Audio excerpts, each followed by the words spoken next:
Pinarangalan ng Provincial Government of Isabela at DA Regional Field Office 2 ang mga natatanging magsasaka ng palay sa lalawigan ng Isabela bilang bahagi ng pagdiriwang ng Bambanti Festival 2025. Kabilang sa mga ginawaran sa male category sina Nemesio Nastor mula sa lungsod ng Kawayan, Emilio Mendoza mula sa Luna, Alfredo Asherto mula sa Jones at Ludivio Balbin mula sa lungsod ng Ilagan. Sa kategorya ng kababaihan naman, pinarangalan sina Agapita Colcol mula sa San Manuel, Mira Limanag mula sa Cabagan at Jesus Sararangol mula sa San Mateo, habang sa kategorya para sa kabataan, ginawaran sina Christian Paulo Magsino mula sa lungsod ng Santiago, Mike Jimbo Baloran mula sa Cordon at Jolina Rivera mula sa Cabatuan. Ang bawat nagwagi ay tumanggap ng plake ng pagkilala, 10,000 pesos na halaga ng mga kagamitang pangsakahan at 5,000 pesos cash. Ayon kay Director Rosemary G. Aquino, mahalagang kilalanin ang mga natatanging magsasaka ng Isabela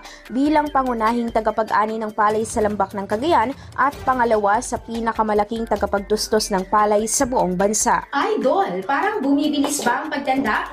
Ang dahilan, humihina ang cell division, ang pagpapalit ng bagong cell habang nagkakaedad. Natutuyo ang balat dahil sa paghina ng elasticity.